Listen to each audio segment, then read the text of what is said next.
Hello, my dear friends. How are you doing? Hope you are having an amazing day and not having to deal with drama. Ready for new stories I have for you today? Let's go to the first one. And don't forget to listen to the end of the story, guys, to hear my insights. Enjoy the stories, and don't forget to like and subscribe. And of course, don't forget to leave a comment.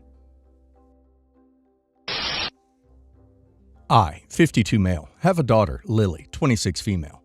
Her mother, Samantha, 48 female, left us when Lily was a newborn, around 2 months old. It was devastating. I had to learn how to be a single father pretty much overnight. To say it was tough would be an understatement. Samantha left because she wasn't ready for motherhood, and apparently, she wanted to travel, live freely, and chase her dreams. I never heard from her after that, nor did she ever reach out to Lily. Not for birthdays, not for Christmas, not for anything. I did my best to raise Lily on my own. I had some help from my family, especially my sister, but the day-to-day was mostly me. I worked hard to provide for her, gave up a lot of opportunities, and always put her first. I'm not saying this to paint myself as some martyr, but I want to give you all a clear picture. I was there through the sleepless nights, through high school events, through heartbreaks, and everything in between. When Lily was 15, I met my now wife, Karen, 50 female. She's been a wonderful stepmother to Lily. I was cautious about bringing someone new into Lily's life, especially after what happened with her mom.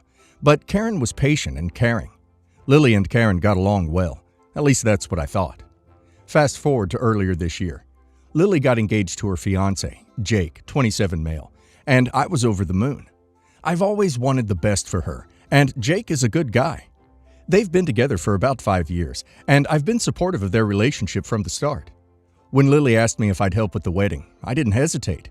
I offered to pay for the venue and contribute to other expenses as well. I wanted her to have the wedding of her dreams, especially since I've always felt guilty that she grew up without a mother. I felt like this was my chance to make sure she knew how much I loved her and how much she meant to me. We booked the venue about 6 months ago. It was a beautiful location, one of those picturesque places with gardens, a ballroom, and everything she'd ever wanted. We made a lot of progress with the planning, and things seemed to be going smoothly, until last month. Out of nowhere, Lily drops a bombshell. Her mother, Samantha, reached out to her.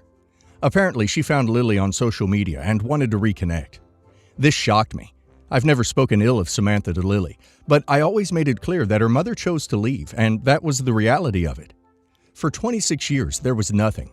And now, just months before Lily's wedding, Samantha comes back into her life.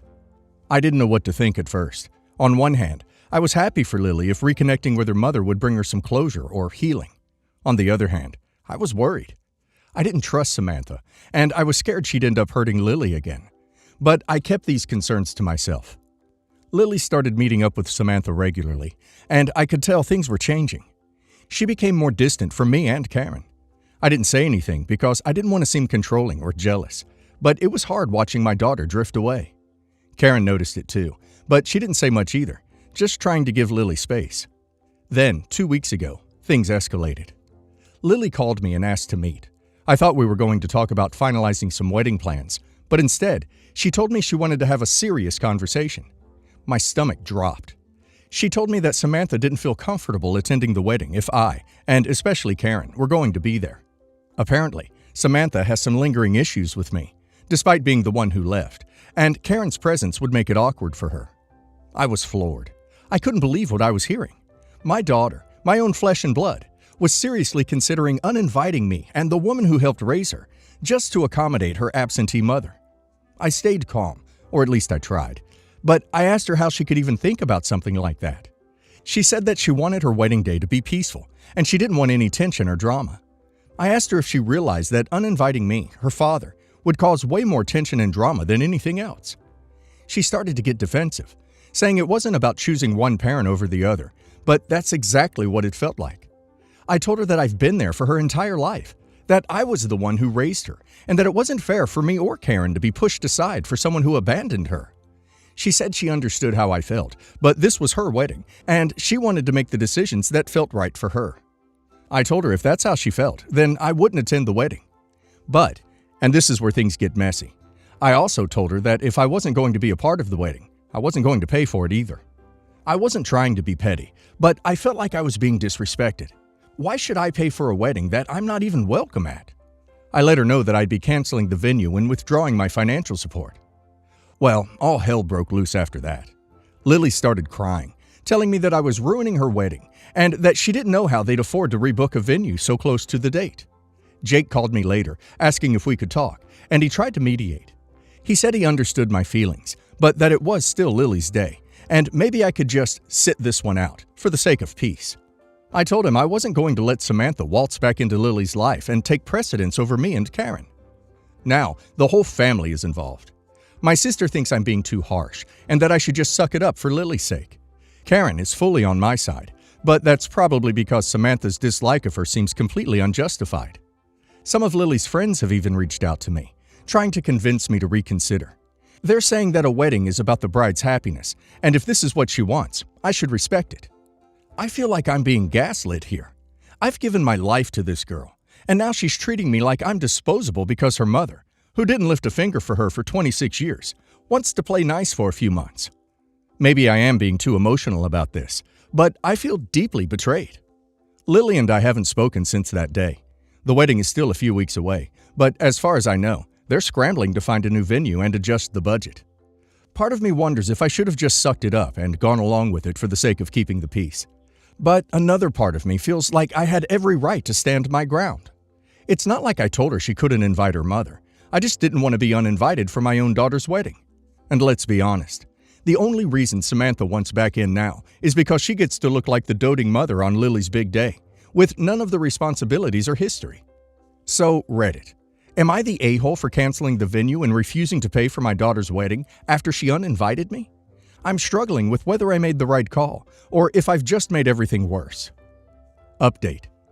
After I canceled the venue and pulled my financial support, I didn't hear from Lily for a while. Things between us went silent, which hurt more than I can describe. I guess I had hoped that maybe she'd come around, that we'd talk it through and find some sort of compromise, but that didn't happen. I found out a couple of weeks later that Lily and Jake had managed to rebook the venue.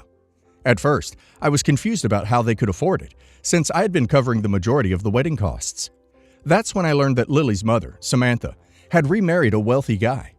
I didn't know much about him before this, but apparently, he's well off, and he offered to pay for the wedding. I guess Samantha and her new husband really stepped in where I left off, and they ended up covering the venue and other costs. When I heard that, it stung. I wasn't angry about the money itself. I was just hurt that Lily seemed to have replaced me so easily. Her mother, the woman who had abandoned her as a baby, was now swooping in and taking over one of the most important days of Lily's life, and I was just out of the picture. As the wedding day approached, I kept hoping that maybe Lily would reach out. Maybe she'd realize how much it meant to me to be there, to walk her down the aisle, to celebrate with her after everything we've been through. But that call never came. On the actual day of the wedding, I stayed home. I didn't hear from Lily, Jake, or anyone else directly, but I did see photos later on my sister's Facebook. It was like a punch to the gut. There she was, my beautiful daughter, looking radiant in her wedding dress. But it wasn't me by her side. It was her stepdad, Samantha's rich husband, walking her down the aisle. I can't even begin to describe how heartbreaking that was to see. I felt like I had been erased from her life, from a day that I should have been a part of. After everything I did for her, after all the sacrifices I made raising her alone, she chose her mother, the person who walked away from her when she was just a baby, and I wasn't even a thought in her mind on her wedding day. I'm not going to lie, it's been tough. I've tried to keep myself busy, but there's no getting around the fact that my relationship with Lily is fractured, maybe permanently. I'm no contact with her now. I haven't reached out, and neither has she. Part of me wants to talk to her, to ask her why, to understand why she made this decision. But I also know that pushing for answers might just make things worse. I've been trying to be fair to her in my own mind, to recognize that this might have been about more than just me. Lily grew up without a mother, and no matter how much I tried to fill that void, I couldn't be both parents. I know she missed having a mom, even if she didn't always say it out loud. So maybe when Samantha came back, Lily saw an opportunity to finally have that connection she'd longed for all those years. Maybe she thought she had to make a choice, and she chose the parent she felt she missed out on. It doesn't make it hurt any less, though. I'm not sure where we go from here. I don't know if we'll ever have a relationship again, or if this is just how things will be from now on. I've been trying to focus on my life with Karen and keep my mind off of everything, But it's hard to move forward when you feel like your child has cut you out of their life. This whole situation just sounds like OP's daughter is chasing after something she's been missing. But in the process, she's damaged the relationships that actually matter. I think OP did the right thing by pulling his financial support once she uninvited him. She's an adult now. She can make choices. It sucks, but OP is not the ATM. If she didn't want OP at the wedding, she shouldn't have expected OP to pay for it. It's sad to see how easily Samantha slid back into her life.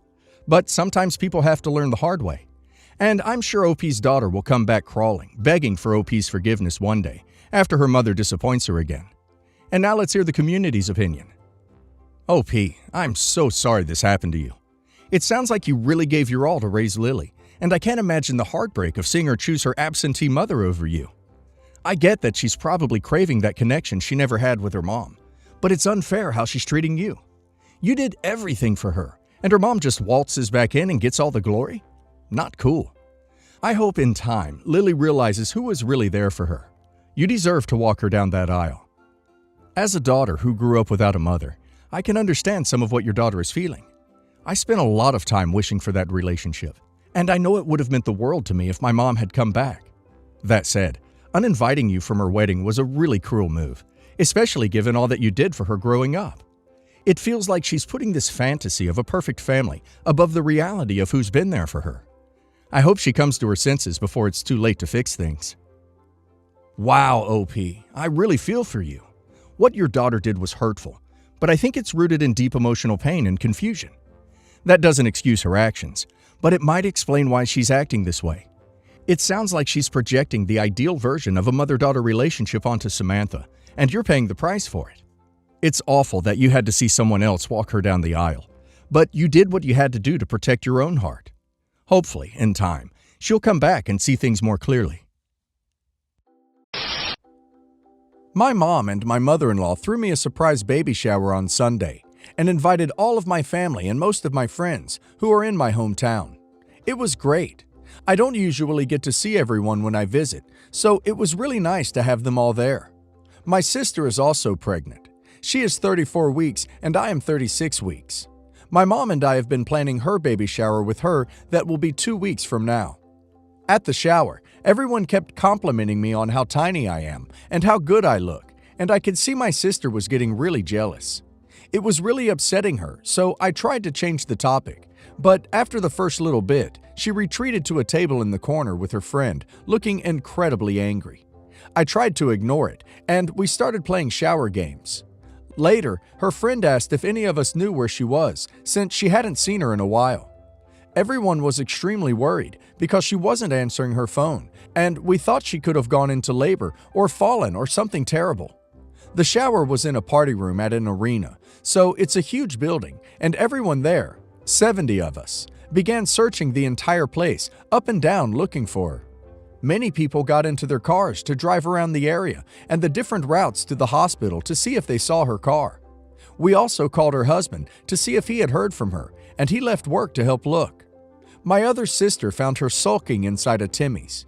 She refused to come back to the shower because she was upset that she wasn't getting any attention and everyone was fawning over me. It took a while for everyone who left to get back, and while we tried to carry on with the shower, the whole mood was soured and it was really awkward.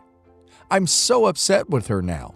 I suspect once the baby comes, I won't go down to my hometown as much, and I won't get to see many of those people as often as I did before. So that was my last chance to get together with everyone before the baby. It's not even the first time she's done something like this. At my wedding, she complained to anyone who was willing to listen about how my husband is very touchy-feely with me. And now, whenever he touches me in any way in front of her, she'll grumble and roll her eyes like she is upset that he is attracted to me or something. He dropped me off at the shower, and when we were talking to friends, he was standing behind me holding my belly, and she said, "That's disgusting," and made a gagging noise. She also won't show up to something unless someone has called her to ask where she is and tell her we're waiting for her. It's a little game that she likes to play. I don't know what her problem is, but I'm so sick of it. She hasn't spoken to me since the incident and won't return my calls or texts, but I think she owes me an apology. If she can't apologize, I don't think I want to continue to plan and pay for her baby shower. Is that fair? My mom and my aunt think I just need to try to move past it because that's just how she is. My husband feels differently, and he thinks I should stop doing anything for her because she continuously disrespects us and our marriage. I initially thought that maybe she did that because she's also pregnant and her hormones are going crazy. But honestly, just sounds like she's an attention seeker. Because of this, I don't think she's going to apologize. Why should she get attention at your shower? It's not like you got a shower and she wasn't going to get one. That's just ridiculous. It doesn't matter if that's just how she is. It's not acceptable, and it sounds like it has happened repeatedly throughout the years. I agree with your husband. Clearly, you try to do things for her, and she's just going around playing games and trying to get everyone to focus on her, even if it's not her event. I don't see why you have to bother planning and paying for her shower when she hasn't shown you any respect when it is an event about you. My name is Tom, and my husband's name is Victor. We live in Western Europe and have been dating for 25 years, married for 10. 14 years ago, I signed up to become a foster parent together with my then boyfriend, Victor. The first and only child we had was Jacob. He was 2.5 when we first met him. Jacob's mom was not able to take care of him, and from his dad, we did not hear a lot. It seemed to me that Jacob's dad had left his mother for another woman, and that it hurt his mom a lot, which made her decide to give him up for foster care. Not only that, but her new boyfriend was violent and had debts. So we took care of Jacob. He would stay with us during the week. On Wednesday afternoon, his mom would come, and on Saturday, he would go to her place for the day, on the condition that her boyfriend was not around. For the first 6 months, this worked great, but then she started to not show up. On memory, I vividly recall him waiting for her on his birthday and her not showing up. A year later, we got the call she wanted Jacob back. After all the formalities and administrative procedures, and with pain in our heart, we took his stuff, put it in a bag, and let him go with her. No joke, an hour later she was back on our driveway. Jacob had started crying, and she could not take it. She gave him to us and just left. 5 years later, we started the procedure to adopt him, and he is now legally our son. We have been in contact with Jacob's maternal grandmother, a very nice and kind lady. She has been giving us more info about the parents. Jacob's mom had been crazy in love with her boss, who was married. They started an affair, and she tried to get pregnant to make him stay with her. When he discovered her pregnancy, he told her he was willing to be there for the child and divorce his wife, but by no means did he want to date her. The father did divorce his wife. He did tell her he made a mistake by cheating on her, but that he wanted to get to know his son. Apparently, the man had a daughter, with his first wife or something. But she died when he was 10, resulting in him being very emotional when he heard he was being a dad again. Jacob's mom left the country, gave birth in that country, and never let Jacob's dad know anything about him. The only reason she came back was because she had met her then boyfriend who was abusive, resulting in Jacob being in foster care. As a mother, she has never been there for him. No cards, no presents, no visits, despite us telling her, after the adoption, that our door will always be open. Jacob just turned 17, and his dad would like to be in contact with him. Jacob knows this, and he has told us that he would like us to talk with his dad first, to see what kind of man he is. We have met him several times, and he has been more than polite and kind with us. He has not been pushing Jacob or us to be in contact with him, and has said that he only wants things to do with Jacob's interest at heart. On to the issue. Jacob's mom has discovered that her ex has been in contact with us. She has been going crazy. Her social media is full of hate towards us. How we stole her baby. How she is indeed a good mother. And how 2 men would never be good parents. She has been mean towards her mother, who she has not seen in 10 years, and has been showing up at Jacob's dad's place to harass him and ask him our new address. Luckily, he did not give in. She has been at Jacob's school, has tried to reach out to us and him through social media. We have been to the police, have had talks with the school. Everything is safe. But we need to address this to Jacob. How do we explain what happened to our son? How do we stay respectful towards his mom? I just wanted to say that the fact that this woman can cause such grief for you going as far as to cast aspersions on the quality of your parenting on the basis of the gender of the parents, while you still want to be respectful towards her, is pretty incredible. I don't know of many people who would show the same tact as you are currently. On to the issue at hand. I think a long, honest sit-down with your son is probably in order, and I'm sure she will eventually lose interest. The fact that Jacob was wary of his bio dad and trusted you both to check him out before he was more involved in his life speaks to his wisdom for his age, but also for his trust in you. I was 17 not long ago, and honestly, being treated like an adult meant a lot to me. Keep that in mind and you'll be fine. You sound like amazing people and parents.